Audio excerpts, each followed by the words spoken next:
Hello मेरे प्यारे विद्यार्थियों, कैसे हैं आप सब। आशा करता हूं कि आपकी तैयारी अच्छी चल रही होगी और उस तैयारी को और बेहतर बनाने के लिए मैं ले आया हूं आपके लिए एक बहुत ही इंटरेस्टिंग और इंफॉर्मेटिव वीडियो जिसका नाम है टेस्ट एनालिसिस। तो आज के वीडियो में हम जानेंगे कि टेस्ट एनालिसिस क्या होता है। तो क्या होता है टेस्ट एनालिसिस? जब आप किसी कोचिंग में किसी कॉम्पिटिटिव एग्जाम की तैयारी कर रहे होते हैं तो वहां पे ढेर सारे तरह के टेस्ट होते हैं, जैसे कि पार्ट टेस्ट होता है, फुल टेस्ट होता है, मॉक टेस्ट होता है, AITS होता है, क्लास टेस्ट होता है। तरह तरह के टेस्ट आप अपनी कोचिंग में देते रहते हैं। पर उसी टेस्ट को जब हम घर पे आकर एनालाइज करते हैं और अपनी गलतियों से सीखते हैं, उसको बोलते हैं टेस्ट एनालिसिस। तो आज के वीडियो में हम जानेंगे कि कैसे करना है टेस्ट एनालिसिस। मैं आपको कुछ स्टेप्स बताऊंगा जिसको आप फॉलो करेंगे और उससे आपका रिजल्ट डेफिनेटली इंप्रूव होगा। हाँ, बिल्कुल ऐसा नहीं होगा कि नेक्स्ट टेस्ट में आपके मार्क्स बढ़ गए, डबल हो गए, ऐसा नहीं होगा। पर आप करके देखिए एक बार, 3 या 4 टेस्ट के अंदर अंदर मैं आपको बता रहा हूं आपके मार्क्स ड्रामेटिकली इंप्रूव होंगे अगर आप फॉलो करते हैं तो। हालांकि ये प्रोसेस थोड़ा सा लेंदी है, थोड़ा टाइम लगता है, थोड़ा टाइम लेता है टेस्ट एनालिसिस। स्टार्टिंग में बहुत टाइम लगेगा आपको, हो सकता है 2 से 3 घंटे लग जाएं। पर स्टूडेंट्स ध्यान रखिए, जो रैंकर्स होते हैं, जो टॉपर्स होते हैं, वो हमेशा ये काम करते हैं और नॉर्मली बच्चे इसको नहीं करते हैं। आप खुद ही जानिएगा कि कितना इंपॉर्टेंट है ये टेस्ट एनालिसिस। सबसे पहले क्यों करना है सर टेस्ट एनालिसिस? ऑलरेडी हमारे पास ये कितना कुछ है करने को। हमारे पास असाइनमेंट्स हैं, DPPs हैं, वर्कशीट है, हमारे पास क्लास जाना है, हमें रोज स्कूल का देखना है, कोचिंग का देखना है, कुछ लोग एक्स्ट्रा करिकुलर एक्टिविटी भी करते हैं। क्या क्या कर लें सर? एक और चीज आप बोल रहे हैं, एक संडे ही तो मिलता है हमें कुछ और सोचने के लिए, कुछ करने के लिए। क्यों करें टेस्ट एनालिसिस? क्या इतना जरूरी है? हाँ स्टूडेंट्स, बहुत जरूरी है।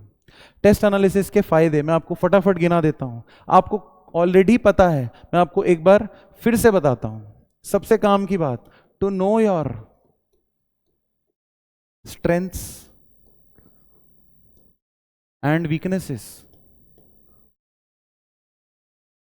अगर आपको अपनी कमजोरियां और अपनी स्ट्रेंथ नहीं पता होंगी तो आपका कैसे होगा? अगर आपको ये नहीं पता कि भाई मैं मैथ्स में कमजोर हूं कि फिजिक्स में, या केमिस्ट्री का फलाना टॉपिक मुझे आता है कि नहीं, तो आप उसको कैसे इंप्रूव करेंगे? अपनी कमजोरियां पता रखना आपका धर्म होना चाहिए। आपको पता होना चाहिए भाई ये कमजोरियां का मतलब है, ये टॉपिक मुझे नहीं आता, ये कंसेप्ट में मुझे दिक्कत है, क्लैरिटी नहीं है। तो जब तक नहीं पता होगा वो कैसे होगा? और टेस्ट को एनालाइज करके आपको 1 सेकंड में पता चल जाता है एक क्वेश्चन देखकर कि ये मुझे आता है या ये मुझे नहीं आता। तो टेस्ट एनालिसिस बहुत जरूरी है। ये करना तो कम से कम बहुत ही, मतलब इस चीज के लिए करना बहुत जरूरी। दूसरा सबसे इंपॉर्टेंट मुद्दा, हम इतनी मेहनत क्यों कर रहे हैं? रिजल्ट के लिए। रिजल्ट कैसे आएगा? जब मार्क्स आएंगे। मार्क्स कैसे आएंगे? मार्क्स लाने के लिए कई सारी चीज़ें होती हैं। ऑफ कोर्स पढ़ाई सबसे ज़रूरी, पढ़ाई। अगर आप ऐसे सोचते हैं कि हम पढ़ें ना और सिर्फ टेस्ट एनालिसिस कर लें तो ये बिल्कुल गलत सोच है आपकी।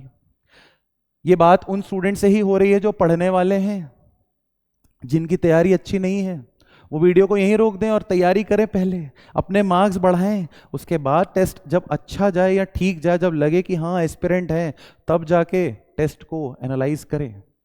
ओके, तो ये आपके मार्क्स डेफिनेटली बढ़ाएगा, पर पढ़ाई का कोई अल्टरनेटिव तो नहीं है। तो ये आपके मार्क्स बढ़ाएगा to improve and optimise your marks in upcoming test, upcoming tests. आने वाले टेस्ट में यह आपके मार्क्स बढ़ाएगा। हाँ, जैसा कि मैंने कहा 3 या 4 टेस्ट तक करके देखो, उसके बाद देखना बढ़ेंगे, एकदम से नहीं बढ़ेंगे। आपके मार्क्स बिल्कुल बढ़ेंगे। और ऑप्टिमाइज का मतलब यह है कि भाई आने थे 120, पर स्टूडेंट्स के आते कितने हैं? 90, 80 मार्क्स कम हो जाते हैं। जबकि ऑप्टिमाइज का मतलब है कि आने थे 120 तो आए भी 120। भाई जितना आता था उतने मार्क्स आए हैं, ज्यादा करके ऐसा नहीं होता है। तीसरा, to improve test attempting skills, test paper attempting skills. Test paper कैसे अटेम्प्ट करना है इस पर इसमें ही एक वीडियो बन जाए, इतना इंपॉर्टेंट टॉपिक है ये।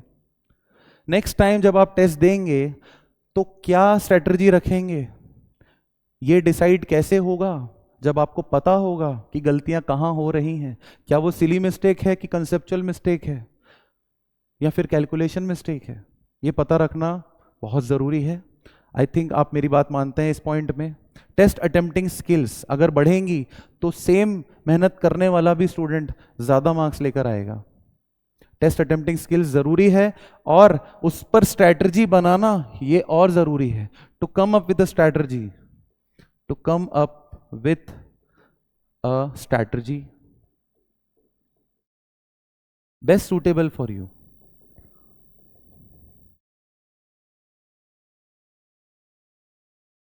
स्ट्रैटेजी मतलब टेस्ट अटेम्प्टिंग स्ट्रैटेजी की बात हो रही है यहां पर।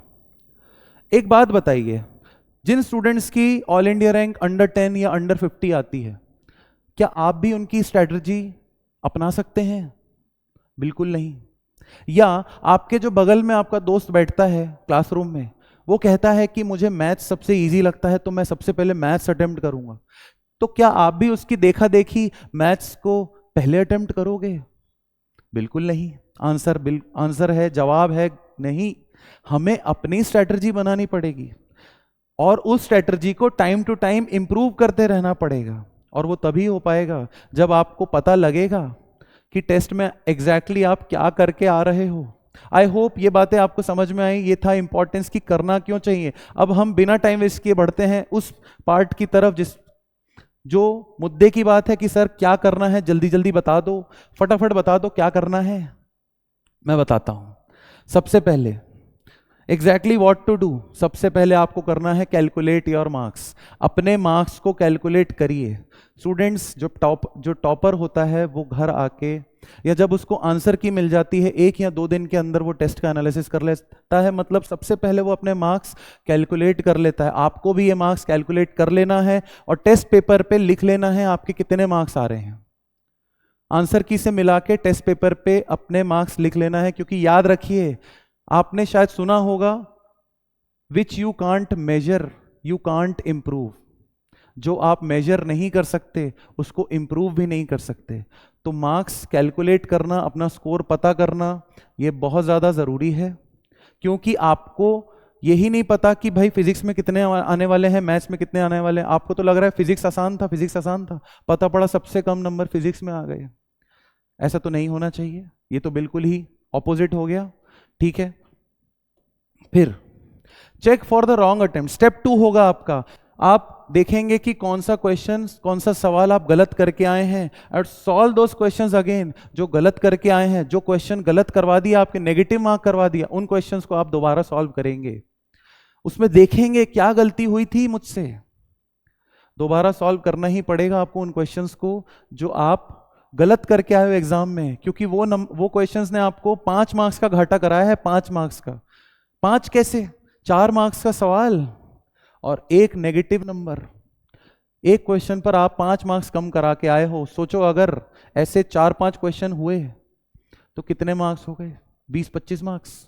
वो आप कम करा के आ गए हो अगर आपने मिस्टेक्स करी हैं। अब मिस्टेक्स हर तरह की होती हैं, मिस्टेक्स तो हर तरह की होती हैं। मैं आपको कुछ मिस्टेक्स दिखाना चाहूंगा जो हम कॉमनली करते हैं, सभी लोग करते हैं, है ना। और आप बताना देखकर क्या आप भी वही वाली मिस्टेक करते हैं या कुछ और करते हैं। ठीक है, देखिए ध्यान से, देखिए एक एक को अच्छे से देखिए, ध्यान से देखिए। देखा आप लोगों ने कैलकुलेशन एरर, क्या हम सबसे होती है कैलकुलेशन एरर? बिल्कुल होती है। सब कुछ सही किया, फॉर्मूला सही लगाया, कंसेप्ट सही लगाया, कैलकुलेट गलत कर दिया, गलत आंसर पे टिक करके आ गए। होता है सबसे ये। कंसेप्चुअल एरर, कंसेप्ट ही गलत लगा दिया। पूछा था एवरेज स्पीड, निकाल के आ गए इंस्टेंटेनियस वेलोसिटी, कुछ और करके आ गए जो पूछा था, कंसेप्ट गलत लगा दिया। ओएमआर फिलिंग, ये भी एक तरह का मिस्टेक है। भाई 45 का ए था, निकाला, बार बार चेक किया, 45 का ए था, गोला मार के आ गए 44 के ए पे, गलत है। This is also part of preparation. Questions misread, question में लिखा था which of the following is not correct, ये तो सबके साथ होता है भाई, क्या बोलते हो, सबके साथ होता है कि नहीं? Which of the following is not correct है और टिक करके आ गए which of the following is correct. पहला ऑप्शन देखा ए सही है, टिक, जबकि उसने पूछा था गलत वाला कौन सा, ओवर कॉन्फिडेंस। सर हमें ये सवाल आता था, हम 2 बार करके आए थे एग्जाम में, सेम सवाल आया था, इसका आंसर हमें याद था, इसका आंसर आता था π/2, पर क्वेश्चन वाले ने उसको थोड़ा चेंज कर दिया और आंसर भी उस वजह से चेंज हो गया। आपने ओवर कॉन्फिडेंस दिखा दिया, न्यूमेरिकल में आपने टिक मार दिया, नेगेटिव मार्क्स -5। मेरे ख्याल से सबसे भारी मिस्टेक होती है इजी क्वेश्चन स्किप करना। जो क्वेश्चंस इजी हैं, जो क्वेश्चन सबसे हो जाते हैं, और अगर आप वही छोड़ के आए हो तो इससे भारी मिस्टेक कोई नहीं होती, क्योंकि वो क्वेश्चन एक तो हो जाता, आपका स्कोर बढ़ा देता, और किसी वजह से शायद समय की कमी से या एग्जाम प्रेशर में आपने वो क्वेश्चन को देखा ही नहीं जो कि सबसे इजी था। ये भारी मिस्टेक है भाई। तुक्केबाजी, तुक्केबाजी नहीं करनी है आपको। मैं आपको बता दूं, जिन लोग की भी रैंक आती है, जो लोग सिलेक्ट होते हैं IIT JEE में, नीट में और किसी भी कॉम्पिटिटिव एग्जाम में जिसमें नेगेटिव मार्किंग होती है, वो लोग तुक्के नहीं मारते, वो लोग 100% श्योर होते हैं, तब जाके टिक मारते हैं सही आंसर पे जो उन्हें लगता है सही है। तुक्केबाजी गलत है। अगर आप तुक्केबाजी करते हैं तो अपनी हैबिट को आज ही बदलें, मेरी बात माने, तुक्केबाजी को छोड़ें, ठीक है? ये तो वो क्वेश्चंस थे जो हम गलत करके आए थे। अब आपको करना है मेन काम, go for the unattempted questions and work on those questions. जो क्वेश्चन नहीं हुए थे एग्जाम में, आपको क्या पता क्या वो हो सकते थे कि नहीं हो सकते थे? घर पे आके आपने देखा कि हो सकते थे कि नहीं, आपको देखना पड़ेगा, क्या पता आपसे हो ही नहीं सकते थे। वो क्वेश्चन इंपॉर्टेंट था, टेस्ट में इंपॉर्टेंट क्वेश्चंस ही पूछे जाते हैं, जो एक्सपेक्टेड क्वेश्चंस होते हैं कि जो जेई में या नीट के पेपर में आएंगे वही क्वेश्चन पूछे जाते हैं, या प्रीवियस ईयर क्वेश्चंस होते हैं, और वो आप नहीं कर रहे क्योंकि आपने टेस्ट में नहीं किया। घर पे आके आपको उन क्वेश्चंस को दोबारा करना है। मुझे पता है कि इसमें बहुत टाइम लगता है, क्वेश्चंस दोबारा करना मतलब एक अलग टास्क है। सर डीपीपी तो होती नहीं एक दिन में, एक पेपर कैसे करें एक दिन में? और वो क्वेश्चंस जो नहीं किए, करना पड़ेगा आपको, एक दिन नहीं हफ्ता भर लीजिए, वो क्वेश्चंस को करिए जो आपसे टेस्ट में नहीं हुए, ओके? नहीं तो एनालिसिस किस बात का फिर? डिफिकल्ट क्वेश्चन के लिए क्वेश्चन पेपर में जब आप एनालिसिस करें, जहां पर अपने आप को आपने मार्क्स दिए थे कि कितने पे +4 आया, कितने कौन से पे -1 आया, तो वहां पर जो डिफिकल्ट क्वेश्चन थे जो अब आपने सारे सॉल्व कर लिए हैं, तो उसमें डिफिकल्ट क्वेश्चंस के बगल में हिंट लिखिए, थोड़ी हिंट लिखिए कि भाई ये लंबी सी बहुत डिफिकल्ट सी इक्वेशन थी, पर इसमें दोनों तरफ अगर लॉग ले लिया या इसको डिफरेंशिएट कर दिया या कुछ भी फलाना कर दिया तो बहुत इजी हो गई, या दोनों तरफ कॉम्पोनेंडो डिविडेंडो लेना था, उससे 1 सेकंड में हो गया था। ये सब छोटे छोटे हिंट्स आपको क्वेश्चन के साइड में लिखने चाहिए। क्यों? क्योंकि जब आप रिवीजन करेंगे, जब आप उस क्वेश्चन पेपर को दोबारा देखेंगे, तो आपको सारे क्वेश्चन सॉल्व नहीं करने पड़ेंगे, आपको सिर्फ वही क्वेश्चन सॉल्व करने पड़ेंगे जिसमें आपने मार्किंग करी हुई है कि भाई ये डिफिकल्ट है, इस पे हिंट लिखा है, और अगर आपको वो हिंट याद है तो बस काम हो गया अपना। Last but not the least, questions को सेग्रीगेट करना मैंडेटरी। जैसे कहीं लिखा है question number 1, question number 2, question number 3, question number 4, 5, ऐसे करते हैं आप उन क्वेश्चंस को मार्क करें। इजी, भाई पहला इजी था, मीडियम, हार्ड, डिपेंड करता है आपके लिए इजी था या आपके लिए हार्ड था, तो ये आप ही को करना होगा, ओके? फिर इजी आ गया, फिर मीडियम आ गया, ये आपको पता होना चाहिए कितने इजी आए कितने मीडियम आए, क्योंकि जो इजी आए, जो आपके लिए इजी थे, वो आपको करके आना था, वो क्वेश्चंस आपको अटेम्प्ट करके आने चाहिए थे। मान लीजिए आपका स्कोर आया, आपने जो कैलकुलेट किया मार्क्स, आपका स्कोर आया मान लीजिए 300 में से आ गया 120 मार्क्स आ गए, 120 मार्क्स आपके आ गए 300 में से, ठीक है, डिसेंट मार्क्स है, ठीक है।